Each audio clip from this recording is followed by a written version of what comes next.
नमस्कार दोस्तों, हमारे YouTube चैनल पर एक बार फिर आपका स्वागत है।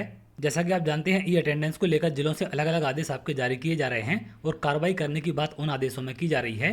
तो यहाँ पर शिक्षकों के वेतन कटने को लेकर शिक्षा मंत्री की तरफ से क्या कहा गया है, या फिर जो ई अटेंडेंस का मामला है इसको लेकर किस प्रकार की आगे कार्रवाई होगी, इन सब पर शिक्षा मंत्री ने क्या कहा है, इन सब के बारे में आगे हम बात करते हैं।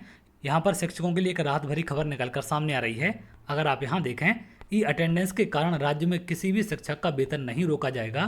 तो यहाँ पर इन्होंने साफ कहा है कि ई अटेंडेंस के कारण राज्य में किसी भी शिक्षक का वेतन नहीं रुकेगा। शिक्षकों का मंत्री के समक्ष संकल्प, विभाग की भावना के अनुरूप करेंगे काम।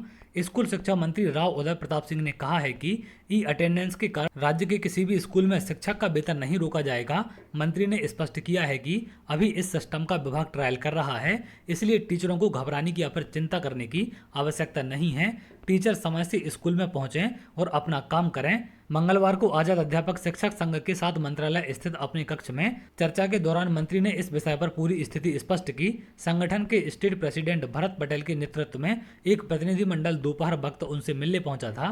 तो इनके द्वारा जब मुलाकात की गई और तमाम समस्याओं को लेकर शिक्षा मंत्री को अवगत कराया, तो उनकी तरफ से यहाँ पर स्पष्टीकरण दिया गया है कि राज्य की किसी भी शिक्षक का वेतन नहीं कटेगा। अभी सिस्टम का ट्रायल विभाग कर रहा है। आगे आप देखें, पटेल ने मंत्री को जहां ऑनलाइन अटेंडेंस में आने वाली व्यवहारिक दिक्कतें बताईं, तो पीड़ा भी सुनाई गई कि कई जिलों में कलेक्टर विभाग के सिस्टम से अलग हटते हुए पृथक ऐप चला रहे हैं।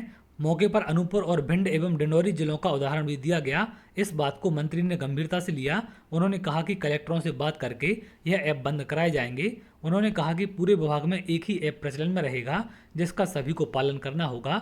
इसके साथ शिक्षकों की प्रमुख समस्याओं पर चर्चा हुई। मंत्री ने यह आह्वान भी किया कि इस व्यवस्था में सभी शिक्षक सहयोग करें। इस दौरान शिक्षकों की अन्य समस्याओं पर चर्चा हुई, जिसमें पुरानी पेंशन बहाली, प्रथम नियुक्ति दिनांक, सेवा अवधि की गणना, अनुकंपा नियुक्ति, IFMS पोर्टल में सुधार करके प्राथमिक, माध्यमिक और उच्च माध्यमिक शिक्षकों की नियुक्ति दिनांक 1 जुलाई 2018 दर्ज है। इसमें सुधार कर उनकी प्रथम नियुक्ति दिनांक अंकित की जाए।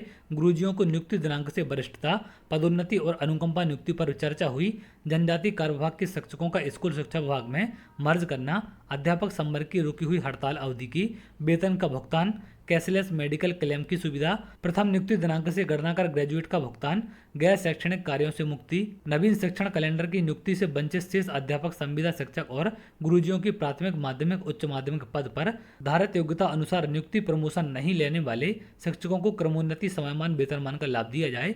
तो ये अन्य तमाम यहाँ पर समस्याएं हैं जिनको लेकर भी शिक्षा मंत्री से बात की गई है। लेकिन अभी जो आपका हाल ही में मुद्दा ई अटेंडेंस को लेकर गरमाया हुआ है, इसको लेकर शिक्षा मंत्री की तरफ से स्थिति स्पष्ट की गई है कि किसी का भी वेतन यहाँ पर नहीं काटा जाएगा, क्योंकि विभाग अभी ई अटेंडेंस के सिस्टम का ट्रायल कर रहा है। तो चलिए, आगे जो भी अपडेट होगी मैं आपको जरूर शेयर करूंगा। अगर आप ऐसी जानकारी चाहते हैं तो हमारे चैनल के साथ जुड़ सकते हैं, जिससे और भी इंपॉर्टेंट अपडेट आपको मिल सके।